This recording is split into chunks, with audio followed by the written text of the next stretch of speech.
Hello friends, welcome to Sayyid EH all-in-one classes. So friends हम लोगों ने organ of electrohomoeopathy की शुरुआत की थी। कल हम लोगों ने इंट्रोडक्शन पार्ट के बारे में डिस्कस किया था।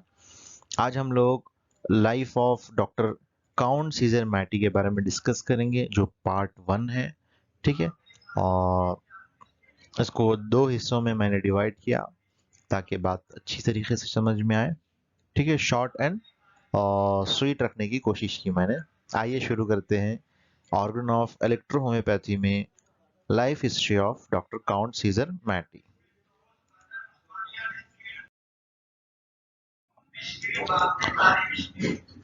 और इनकी जो पैदाइश थी वो कहाँ पर थी, मैंने कहा था।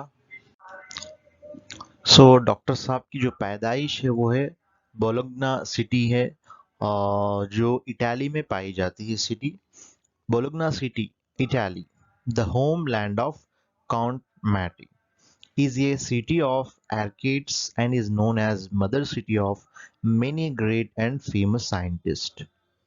ठीक है, तो यहाँ से बहुत सारे फेमस साइंटिस्ट यहाँ से पैदा हुए, और साथों साथ बहुत इसमें जो ट्रेजर्स कहिए, या फिर पूर्वजों ने बनाई हुई बड़े बड़े इमारतें कहिए, और ये घूमने के लिए, टूरिस्ट के लिए बहुत अच्छी प्लेस है इटाली में बोलोग्ना सिटी। ठीक है, द काउंट्स यूथ यानी काउंट सीजर मैटी की बचपन या फिर जवानी। The father and founder of electrohomeopathy doctor C Mattei was born on 11th January 1809। तो इनकी पैदाइश कब हुई? 11 जनवरी को 1809 में बोलोग्ना सिटी, जो इटाली में पाया जाता है, वहां पे इनकी पैदाइश हुई। His parents belonged to one of the richest families in the city, owning a palace in the city। तो ये लोग खानदानी रईस थे, बहुत ज्यादा अमीर थे। इनके पास देखिए एक महल था, पैलेस था रहने के लिए। ठीक है,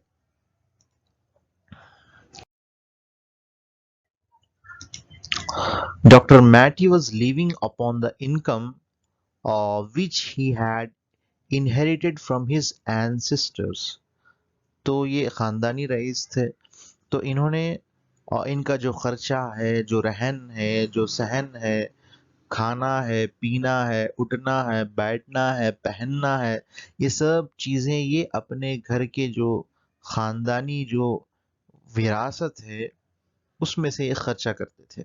He was educated at one of the prestigious schools of Bolognas। ठीक है, और ये यानी इटाली शहर, यानी इटाली जो कंट्री है वहां पे बोलोग्नास जो सिटी है, वहाँ के जो प्रेस्टिजियस, जो सबसे बड़ा स्कूल था, वहाँ से इन्होंने एजुकेशन हासिल किया। Where he applied himself chiefly to study the Latin, study of Latin. इनको बहुत अच्छा जो इंटरेस्ट था उस स्टडी ऑफ लैटिन में था। ठीक है, तो वहाँ के लिए बहुत ये अप्लाई किया वहाँ पे इन्होंने। When he was just 19 his father died. तो देखिए इनकी जिंदगी की शुरुआत यहाँ से होती है। इनके जो पिताजी है उनका देहांत हो जाता है। हाँ ठीक है, जब इनकी उम्र कितनी होती, 19 साल होती है।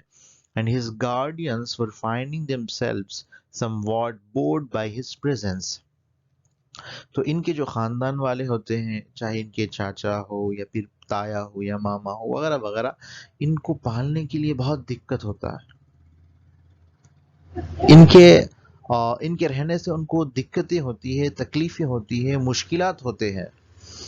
ठीक है, तो देखिए इनको जब ये 28 1928 से ले तक 1939 तक ये यंग थे, रिच थे, और इनके इर्द गिर्द बहुत सारे लोग इनको घूम लेते थे क्योंकि ये पैलेस में रहते थे।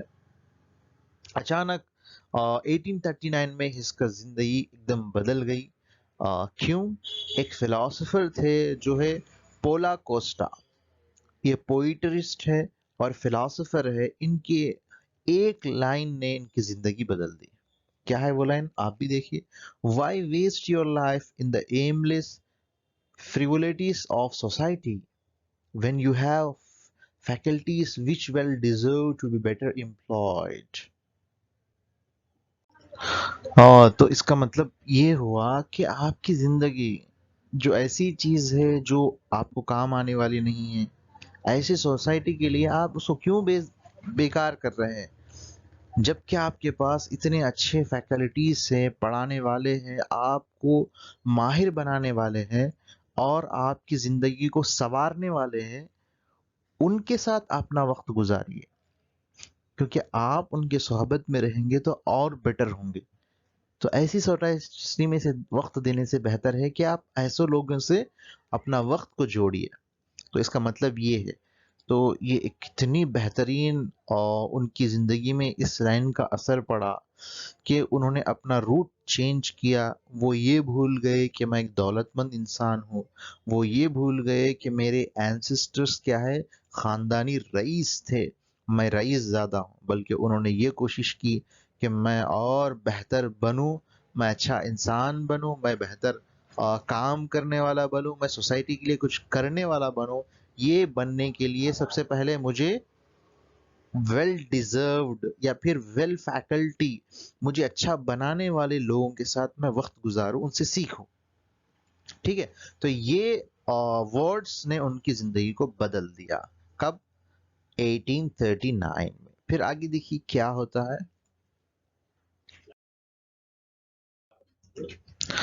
As Costa was impressed by the talent shown by the Matty in one of his papers।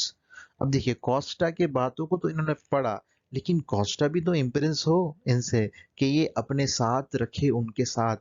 तो कोस्टा ने एक मर्तबा जब उन्होंने एग्जाम लिखा या फिर कुछ नोट्स लिखे, तो उस पढ़ने के बाद उनके विचारों को देखकर, उनके थिंकिंग को देखकर ये बहुत एकदम खुश हुआ। ठीक है, Mattei was very much impressed and change his life and applied himself with characteristic energy to the study of philosophy and literature।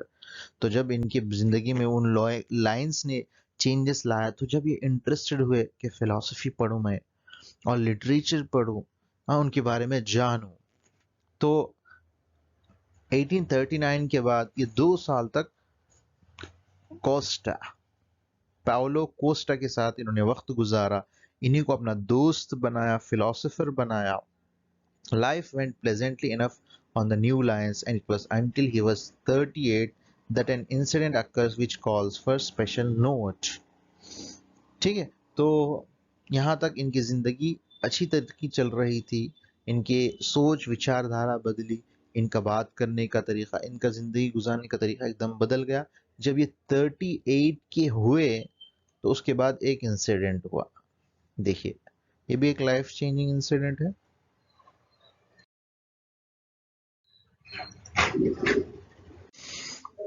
1847 में कुछ ऐसा वाकया हुआ जिसमें काउंट सीजर मैटी साहब को और उनके भाई को अरेस्ट कर लिया जाता है, उनको कैदी बना दिया जाता है कुछ वजूहात के बिना पर। तो जो गलती उन्होंने नहीं की होती है, तो जो गलती उन्होंने नहीं की होती है, तो उसके बदले उन्होंने बहुत सारी लैंड्स उनके क्या होते हैं, उसको दान कर देते हैं। ठीक है, ये दान कर देते हैं लोगों में और उनके अपने रिलीजियस स्कॉलर्स में। तो जब ये बात पब्लिक में मालूम होती है, पब्लिक में फैलती है, तो पब्लिक इनसे खुश होती है और इनके पब्लिक की डिमांड से इनको आज़ाद किया जाता है और इनको हीरो समझा जाता है, पीट्रियाटिक हीरो समझा जाता है, और इनकी आवाज़ें बुलंद होती हैं, इनके लिए नारे लगते हैं। तो ये एक, हाँ, एक ऐसा उनकी ज़िंदगी में एक ऐसा उम, कह सकते हैं एक मोड़ है जिससे उनकी ज़िंदगी बदलती है। तो उसके बाद इन्हें अपॉइंट किया जाता है मजिस्ट्रेट की पोस्ट के लिए 1848 में। फिर 1848 अप्रैल में, फिर मई में इनको देखिए फर्स्ट रोमन पार्लियामेंट में इनका इलेक्शन होता है। लेकिन मैटी जी जो एक फिलोसोफर भी थे, लिटरेचरिस्ट भी थे, हाँ, तो ये क्या करते हैं, इन सब चीज़ों को ये नज़रअंदाज करके इनको इनसे रिजाइन ले लेते हैं तमाम चीज़ों से। ठीक है, फिर आगे देखिए, आगे क्या होता है देखिए, यानी इनको पोजीशन मिली, उन पोजीशन से ये क्या कर देते हैं, रेजिग्नेशन दे देते हैं।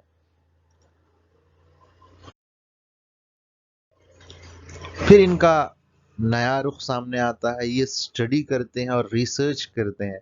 After he had left politics and had retired into private life, he was induced to devote his time and wealth to the service of the humanity. तो जब ये इंसिडेंट होता है तो उनको समझ में आता है, तो मेरा तो असल मकसद क्या है, मैं ह्यूमैनिटी को सर्विस दूं, मेरा वक्त दूं, और मैं अच्छे काम उनके लिए करूं।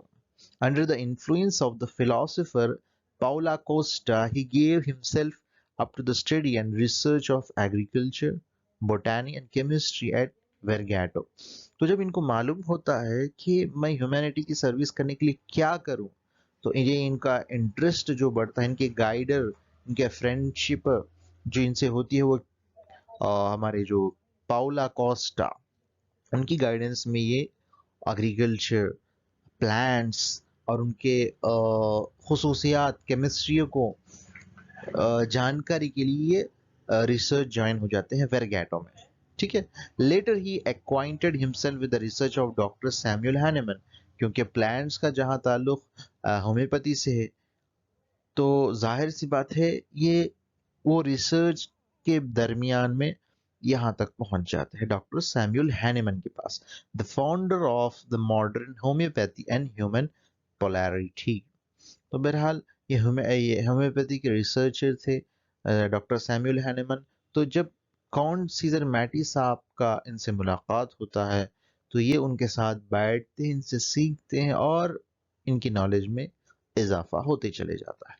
The discovery of the doctors Caesarion and Declet during study his found certain defects, यानी और भी दूसरे बोटानिस्ट थे या फिर और डॉक्टर्स थे जिनसे उन्होंने और हासिल किया और बहुत सारी चीज़ों को डिस्कवर किया।